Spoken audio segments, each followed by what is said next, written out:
Je vais vous expliquer quelque chose d'extraordinaire. En hébreu, le mot noir se dit kushi. Alors bien sûr, vous ne connaissez pas l'hébreu, mais faites-moi confiance.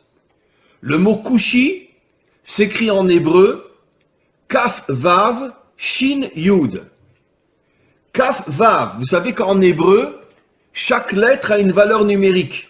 Ce qui nous permet de pouvoir faire des correspondances entre des mots différents s'ils ont la même valeur numérique. C'est un des génies de l'hébreu, de pouvoir expliquer le sens d'un mot par rapport à un autre mot qui a la même valeur numérique.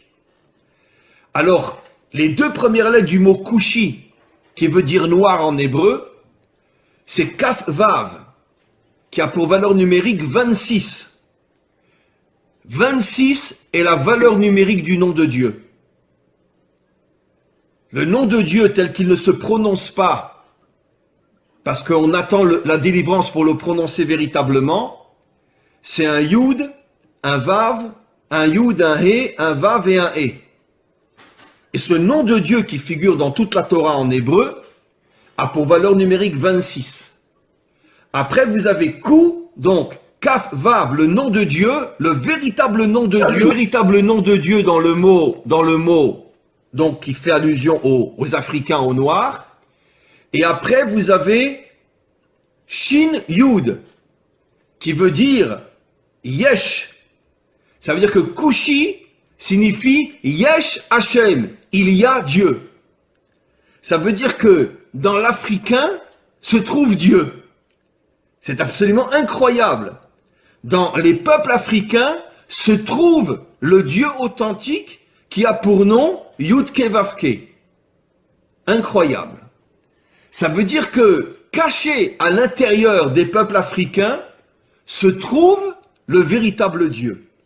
Et c'est pour ça que en hébreu on appelle le noir Kushi, qui fait allusion à Yesh Havaye, Dieu se trouve à l'intérieur des peuples africains.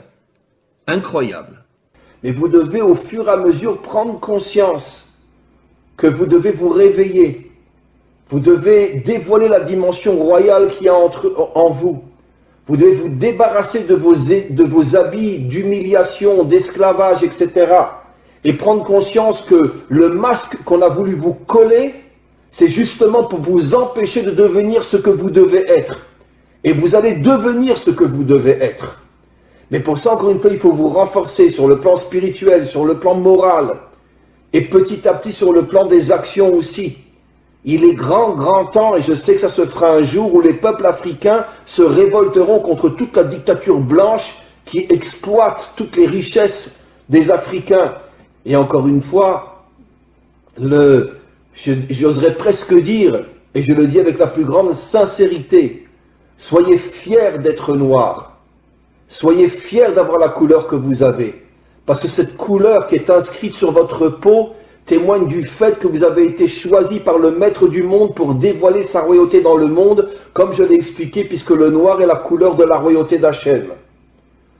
Donc, arrêtez d'être meurtri ou d'être humilié par tous ces racistes qui vous considèrent comme je ne sais quoi, comme ils considèrent les juifs d'ailleurs, et dites-vous, c'est le contraire.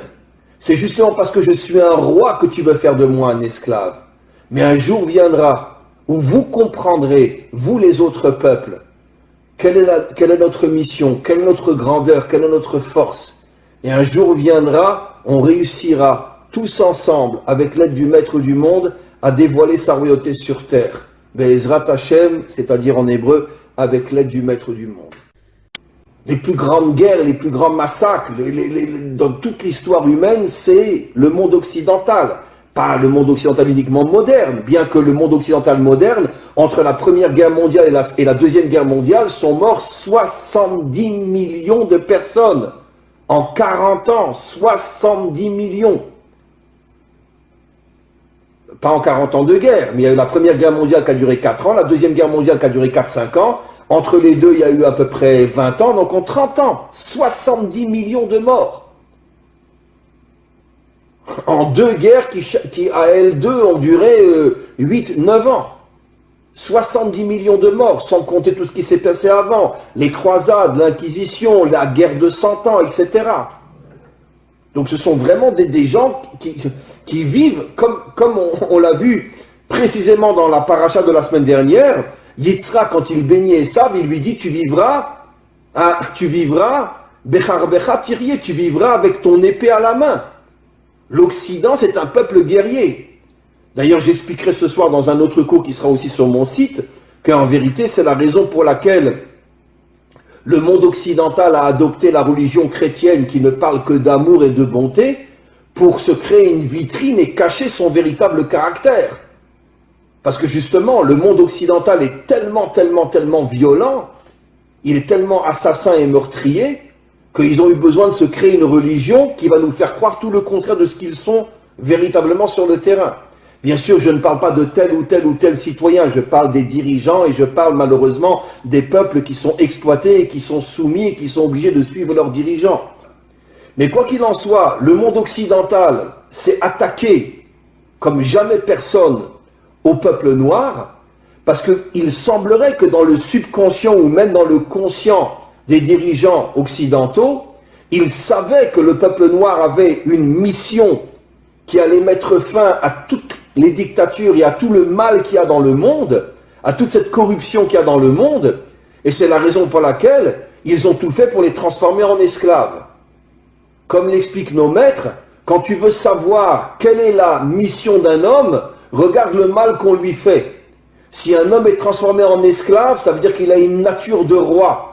Et pourquoi on le transforme en esclave? Pour l'éloigner au maximum de sa mission d'être un roi, ou de dévoiler la royauté d'Hachem.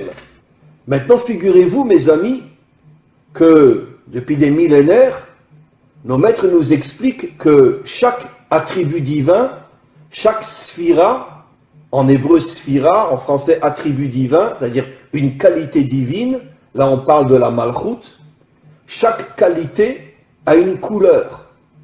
Et figurez-vous, quelle est la couleur de la malchoute? Noir. La couleur de la malchoute, c'est le noir. C'est absolument incroyable. La couleur qui définit la malchoute, la royauté, c'est-à-dire le dévoilement de la royauté d'Hachem dans ce monde, c'est le noir. Vous comprenez, mes amis, quel est le lien entre la mission d'Israël et les peuples africains? Comment se fait-il que les peuples africains sont noirs? Comment se fait-il que la première épouse de Moshe était une africaine? Que la préférée de toutes les épouses du roi Salomon était une africaine? Comment se fait-il qu'Israël a reçu pour mission de dévoiler la royauté d'Hachem dans ce monde et qu'il y a sur terre la couleur noire? Et nos maîtres affirment depuis des millénaires que la couleur noire est l'emblème de la royauté d'Hachem. Eh bien, mes amis, vous comprenez quelque chose d'absolument incroyable. Que les peuples noirs, eux aussi, comme Israël, sont en première ligne du dévoilement futur d'Hachem en tant que dirigeant de ce monde. Mi chamocha ba'elim Hachem, qui est aussi grand que toi, Dieu du monde? C'est lui qui a dit ce verset-là. C'est-à-dire, c'est lui qui a reconnu la grandeur de Dieu. Et nos maîtres nous disent que cela fait allusion à la délivrance finale, où toutes les nations reviendront vers Dieu et diront « Qui est puissant comme toi, maître du monde ?» Mais moi, ce que je rajoute, c'est qui a dit ça? Qui est le modèle de la délivrance finale au niveau des nations? C'est Pharaon. Et nos maîtres nous disent Pharaon était un Africain, un Noir. Ça veut dire que la Torah nous révèle il y a des millénaires que le modèle, que le phare du retour des nations à Dieu, le Dieu authentique, ce sera un Africain ou les Africains et non les Blancs, non les Occidentaux. Après, tout le monde suivra, les Asiatiques, les Occidentaux, tout le monde suivra. Mais c'est Pharaon qui a dit « Qui est comme toi, Dieu, créateur du monde ?»